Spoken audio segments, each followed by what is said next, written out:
Hello my dear Tamil and Malayalam fans. இன்றைக்கி என்ன update பார்த்தீங்கன்னா, மலையாளத்தில் ஒரு அப்டேட் தான். ஆமாங்க, நம்ம ஃபகத் ஃபசில் அவருடைய அடுத்த படத்தில் பார்த்தீங்கன்னா ஒரு சின்ன அப்டேட். ஸோ அந்த படத்தில் வந்து ஒரு டீசர் ரிலீஸ் பண்ணியிருக்காங்க. படத்தோட பேர் அப்படின்னு பார்த்தீங்கன்னா ஆவேஷம் அப்படின்னு வச்சுருக்காங்க. ஸோ இது வந்து மலையாளத்தில் ரிலீஸ் ஆகிற ஒரு படம். இந்த படத்தை யார் இயக்கியிருக்காங்க அப்படின்னு பார்த்தீங்கன்னா, நம்ம ரோமன் ஷாம் அப்படின்னு ஒரு சூப்பரான ஒரு படத்தை கொடுத்த அந்த டேரக்டர் தான். ஸோ ரோமன் ஷாம் எத்தனை பேர் பார்த்துருக்கீங்கன்னு தெரியல, பார்த்தவங்களுக்கு தெரியும். தரமான சூப்பரான ஒரு செம காமெடி படமாக ஒரு ஃபேமிலி என்டர்டெய்னராக செம்மையாக கொடுத்துருப்பாங்க. ஸோ அதே மாதிரி தான் இந்த படத்துடைய டீசரும் இருக்குது. ஆனால் ஃபகத் ஃபசிலோட லுக், அவருடைய என்ட்ரி எல்லாம் வேறு மாதிரி தரமாக கொடுத்துருக்காங்க. அவருடைய இந்த சிரிப்பு, அந்த கத்தி எடுத்து வெட்டுற சீன்லாம் வேறு மாதிரி தரமாக இருக்குது அப்படின்னு தான் சொல்லணும்.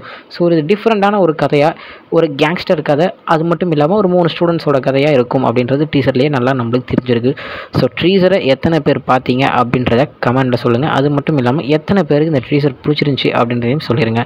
ஸோ இந்த படம் பொறுத்த வரைக்கும் பார்த்தீங்கன்னா ஒரு கேங்ஸ்டர் ஃப்ளிக், தென் ஒரு காமெடி உள்ள ஒரு கேங்ஸ்டர் ஃப்ளிக்காக இருக்கும் அப்படின்றது நல்லாவே டீசரை பார்க்கும்போதே தெரியுது. ஓகே ஃப்ரெண்ட்ஸ், இந்த படத்துக்கு நான் ரொம்ப சூப்பராக வெயிட் பண்ணிகிட்ருக்கேன். நீங்கள் எப்படி அப்படின்றதையும் கமெண்ட்டில் சொல்லுங்கள். இன்னொரு வீடியோவில் உங்களை வந்து பார்க்குறேன். அது வரைக்கும் உங்ககிட்ட இருந்து விடைபெறுது உங்கள் Jaswin. Bye friends, you next video.